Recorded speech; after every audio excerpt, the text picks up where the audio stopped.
नमस्कार, आदाब, सत श्री अकाल दोस्तों। ओपी वागड़ी शो में स्वागत है आप सभी का। भाइयों बहनों, लेडीज एंड जेंटलमैन, आज हम एक बात करेंगे एक यूनिक और इफेक्टिव टेक्निक के बारे में, बिग बेबी पिवट। क्या है ये टेक्निक, क्यों यूज करनी चाहिए, कैसे यूज करनी चाहिए, किस काम में आती है, तमाम चीजों पे बात करेंगे। काम की चीज है, लास्ट तक सुनना, लाइफ में काम आएगी, हर किसी के काम आने वाली। ये टेक्निक स्पेशली यूजफुल होती है कॉन्फ्लिक्ट रेजोल्यूशन में, कि जब घर में झगड़े हो जाएं, रिश्तेदारी में झगड़े हो जाएं, आप पंच बन के काम कर सकते हो। पटेल जी का काम मिल सकता है। हर कोई जजों के पास नहीं जा पाता। ये सच्चाई है कि जितने भी झगड़े होते हैं, जितने भी कॉन्फ्लिक्ट्स होते हैं, जितनी भी नेगोशिएशंस होते हैं, जितनी भी डिफिकल्ट कन्वर्सेशन होती हैं, उसमें से मुश्किल से 4-5% कोर्ट तक जाती है। और उनका भी निपटारा आपको पता है कितने सालों में होता है, इसलिए लोग जाते ही नहीं। मैं ये नहीं कहता कि लेट होना गलत है भाई, जज अपना प्रोसीजर जो है वो फॉलो करेंगे। किसी की ना जो बेकसूर है उसको डिफॉल्ट ना घोषित कर दिया जाए, उसको सजा ना मिल जाए, उसके लिए पूरा भरपूर प्रयत्न करते हैं, लेकिन उसमें लगता है टाइम और पैसा, डिस्टर्बेंस भी लाइफ में आ जाती है। तो तमाम जो कॉन्फ्लिक्ट्स हैं उनको कैसे रिजोल्व करें, कैसे अच्छी नेगोशिएशन बिल्ड करें, और कैसे डिफिकल्ट कन्वर्सेशन में आप इसे यूज करें। तो चलिए शुरू करते हैं। पहले ये समझ लेते हैं कि ये है क्या big baby PIVOT pivot. Big baby pivot एक कम्युनिकेशन टेक्निक है जिसमें आप अपने इमोशनल रिएक्शंस जो हैं उनको मैनेज करते हैं, और रिएक्शन ना करके रिस्पॉन्स करते हैं। कहने का सीधा सीधा अर्थ ये है, और कन्वर्सेशन को पॉजिटिव डायरेक्शन में ले जाते हैं। देखिए, जिसको समझ नहीं होगी, ऐसा नहीं है कि पानी में गिरने से मौत होती है। मौत तब होती है जब तुम्हें तैरना नहीं आता। तो दोस्तों, सामने वाले अपनी बातों से तुम्हें उलझाएंगे, तुम्हें दूसरे ट्रैक पर ले जाने की कोशिश करेंगे, तुम्हारे साथ ऐसी स्थिति बिल्ड कर सकते हैं जिससे झगड़ा हो जाए, कॉन्फ्लिक्ट आ जाए। लेकिन तुम क्या कर सकते हो? रिस्पॉन्स कर सकते हो। रिएक्शन की जगह रिस्पॉन्स करके आप चीज़ों को बदल सकते हो, और इसमें कैसे करते हैं वो उस पर हम चर्चा करेंगे। कि जो बिग बेबी पिवट है, एक कम्युनिकेशन टेक्निक है जिसमें आप अपने इमोशनल रिएक्शंस को मैनेज करते हैं और कन्वर्सेशन को पॉजिटिव डायरेक्शन में ले जाते हैं। इस टेक्निक का नाम है बिग बेबी, इसलिए क्योंकि जब कोई एडल्ट आप अपने इमोशनल रिस्पॉन्सेस को इफेक्टिवली मैनेज करता है, तो वो एक काम यानी शांत और कलेक्टेड अप्रोच एडॉप्ट करता है। जैसे नर्चरिंग एडल्ट एक अपसेट बेबी को प्यार से हैंडल करता है। वो जिद करता है लेकिन सामने वाला उसे रिस्पॉन्स देता है, प्यार से बात करता है, और थोड़ी देर में मामला सेटअप भी हो जाता है।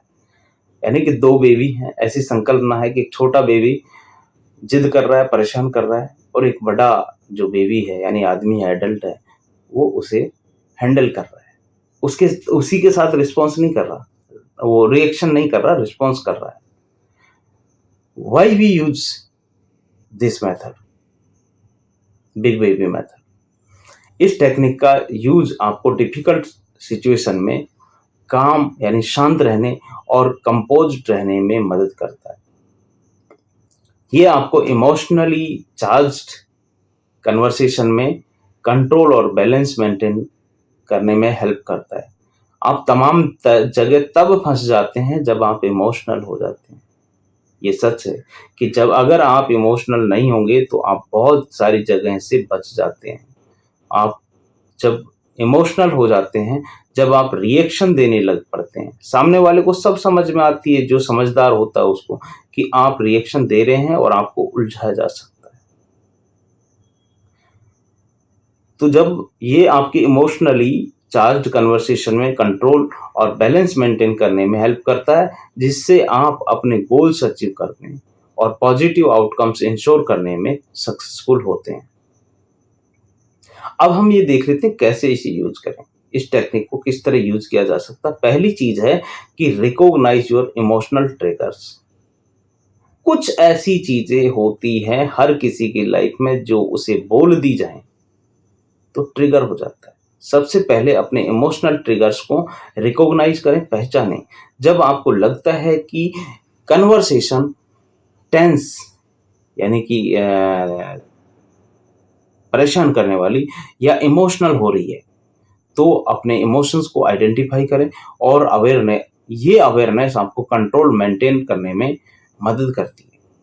जैसे अगर आपको लगता है कि सामने वाले का टोन एग्रेसिव है और आपको डिफेंसिव फील हो रहा है, तो रिकॉग्नाइज करें कि ये आपका ट्रिगर है। इस टाइम आपको ऑफेंड नहीं होना। Number 2, pause and take a deep breath. लंबी गहरी सांस लें। डीप ब्रीदिंग एक बहुत अच्छी टेक्निक है, हर जगह लगभग जिंदगी में काम आती है। मैं तो कहता हूं कि जिंदगी में, जीवन में, दिन में 5, 7, 10 बार डीप ब्रीदिंग होती रहनी चाहिए, 2-2 मिनट की ही सही, बहुत सही रहता है। बैलेंस में आ जाता है कि आप अगर मान लो काम करते करते थक भी गए, तो आपको ये पता चल जाता है कि अच्छा क्या करना था और क्या रह गया और आगे क्या करना है। अपने इमोशनल रिस्पॉन्सेस को मैनेज करने के लिए थोड़ा पॉज लें और डीप ब्रीदिंग लें।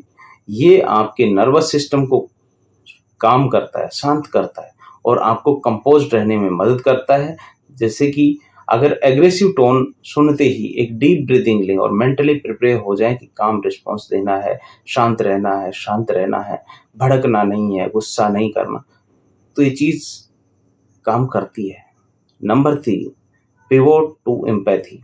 अपने पर्सपेक्टिव को शिफ्ट करके एम्पैथी पे फोकस करें। दूसरे इंसान के पॉइंट ऑफ व्यू को समझें, उसको समझने की कोशिश करें और उनकी फीलिंग्स को एक्नॉलेज करें। ये एम्पैथी कन्वर्सेशन को पॉजिटिव डायरेक्शन में ले जाने में मदद करती है। जैसे कि मुझे लगता है कि आप इस सिचुएशन से फ्रस्ट्रेटेड हैं। जब मान लो कोई परेशान हो, तो मैं समझ सकता हूँ आपकी कंसर्न क्या है, आपकी दिक्कत क्या है, आप क्या फील कर रहे हैं। तो इस तरह आप सपोर्ट भी दे सकते हैं और बात को जिधर जा रही है उससे निकाल के आप अपने तरीके से चला सकते हैं। नंबर 4, यूज कामिंग लैंग्वेज, यानी कि शांत लैंग्वेज। थोड़ा टोन और इंटोनेशन को सॉफ्ट रखें। कई बार ऐसा होता है लोगों के साथ, नहीं रह पाती, मेरे साथ भी ये प्रॉब्लम है, आज भी है, कि जब मैं बोलता हूँ तो मुझसे सॉफ्ट और काम जो लैंग्वेज नहीं हो पाती है, लेकिन मैं प्रैक्टिस कर रहा हूँ, इसके लिए आप भी करें। काम और सूदिंग लैंग्वेज यूज करें। अपने वर्ड्स और टोन को जेंटल और अंडरस्टैंडिंग रखें। ये आपके इमोशनल स्टेट को कम्युनिकेट करता है और दूसरे इंसान को भी शांत रहने में मदद करता है। जैसे कि हमें इस इशू को शांतिपूर्वक डिस्कस करना चाहिए ताकि हम एक सॉल्यूशन पर पहुंच सकें। अगर मान लो किसी के साथ किसी बात पर टकराव हो गया, आप इस तरह के वाक्य यूज कर सकते हैं, चलो यार कोई बात नहीं, शांति से बैठ के डिस्कस करते हैं ना, जो बेटर सॉल्यूशन होगा उसको देख लेंगे। Number 5, redirect the conversation. Conversation को पॉजिटिव और कंस्ट्रक्टिव डायरेक्शन में रीडायरेक्ट करें। प्रॉब्लम सॉल्विंग अप्रोच अडॉप्ट करें और म्यूचुअल गोल्स पर फोकस करें। जरूरी नहीं है कि हर बार गोल आपके खाते में आए, कभी कभी दोनों के फायदे की भी बात सोच लेनी चाहिए। जब कोई कंसर्न हो तो आप इस तरह के वाक्य भी यूज कर सकते हैं, हमें लगता है कि इस प्रॉब्लम का सॉल्यूशन ढूंढना चाहिए, आपके पास क्या सॉल्यूशन है, क्या सजेशन आप बता सकते हैं। तो सामने वाला भी उस एक एम्पावर्ड फील होगा कि यार चलो मुझसे पूछा तो है, तो आपसे उलझने की जगह फिर सॉल्यूशन देने लगेगा। Number 6, validate and affirm. दूसरे इंसान के फीलिंग्स और कंसर्न को वैलिडेट करें, उनके पॉइंट ऑफ व्यू को अफर्म करने, और इससे वो वैल्यूड और इम्पोर्टेंट फील करते हैं और अच्छा लगता है उनको। जैसे कि आप उनसे कह सकते हैं, अगर दिक्कत है आपके साथ उनको, तो कि मुझे आपकी बात समझ में आ गई। जैसे वो कह रहे हैं, मान लो किसी कंसर्न है, कोई इश्यू है, तो आपके कंसर्न वैलिड है और हम इन्हें एड्रेस करेंगे, अगर वैलिड है तो।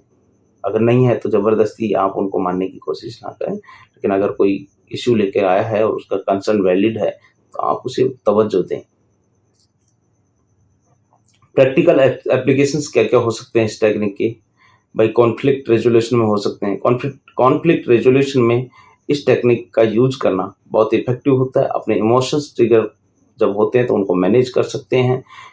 शांत लैंग्वेज यूज़ करके और एम्पैथी दिखाते हुए कॉन्फ्लिक्ट को पीसफुली रिज़ॉल्व कर सकते हैं और सॉल्यूशन तक ले जा सकते हैं।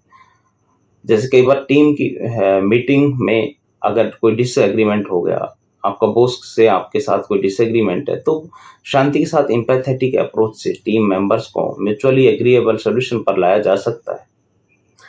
नंबर 2, नेगोशिएशंस में ये टेक्निक आपको कंपोज्ड और स्ट्रेटेजिक रहने में आपकी मदद करती है। इमोशनल रिस्पॉन्सेस को मैनेज करके आप एम्पैथी से दूसरे इंसानों के नीड्स को समझ के आप बेटर डील्स नेगोशिएट कर सकते हैं। जैसे क्लाइंट के साथ टफ नेगोशिएशन में शांत और एम्पैथेटिक लैंग्वेज यूज करके विन विन आउटकम्स इंश्योर किया जा सकता है। नंबर 3, अपनी पर्सनल रिलेशनशिप में इसको यूज कर सकते हैं। पर्सनल रिलेशनशिप में बिग बेबी प्योर टेक्निक जो है, कॉन्फ्लिक्ट्स जो हो जाते हैं फैमिली में, रिलेशनशिप में, और मिसअंडरस्टैंडिंग्स को रिजोल्व करने में आपकी मदद करता है। शांत और एम्पैथेटिक अप्रोच से रिलेशनशिप स्ट्रेंथन होती हैं, मजबूत होती हैं। जैसे कि अपने पार्टनर के साथ आर्ग्यूमेंट में इमोशनल ट्रिगर को मैनेज करके और एम्पैथी दिखाते हुए रिलेशनशिप को स्ट्रॉन्ग बनाया जा सकता है। उसकी फीलिंग्स में उसका साथ दें। मैं पहले नहीं देता था, बहुत झगड़े होते थे मेरी वाइफ के साथ, लेकिन धीरे-धीरे चीज़ें सीखी और मैं चाहता हूँ कि आपकी लाइफ में जितनी दिक्कतें मैंने झेली हैं उतनी ना आए। कम से कम आपको समझना और सीखना चाहिए क्योंकि खुद करके सीखोगे तो लाइफ छोटी पड़ जाएगी। बहुत कुछ है यार इस लाइफ में। पहले तो सिर्फ़ कुछ किताबें होती जो पढ़नी थी और अच्छे अफ़सर बन गए, ज़िंदगी कट जाती थी। अब तो इतना भरमार है चीज़ों की, तो आपको कुछ ख़ास-ख़ास चीज़ें सीखनी है और बहुत ज़रूरी है लाइफ में। तो दोस्तों, आज की जो बातचीत है उसका सारांश ये है भाइयों-बहनों, लेडीज़ एंड जेंटलमैन, कि बिग बेबी प्योर जो टेक्निक है एक पावरफुल टेक्निक है जो आपको डिफ़िकल्ट कन्वर्सेशन और कॉन्फ्लिक्ट को इफ़ेक्टिवली मैनेज करने में आपकी हेल्प करती है, आपकी मदद करती है, आपकी सहायता करती है। इमोशनल ट्रिगर्स को रिकॉग्नाइज़ करना, डीप ब्रीथ लेकर के शांत होना, और एम्पैथी दिखाना, सॉफ्ट और कामिंग शांत लैंग्वेज यूज़ करना, कन्वर्सेशन को पॉजिटिव डायरेक्शन में रिडायरेक्ट करना और दूसरे इंसान के फीलिंग्स को वैलिडेट करना, ये सब स्टेप्स आपको कंट्रोल और बैलेंस मेंटेन करने में आपकी मदद करेंगे, आपकी हेल्प करेंगे।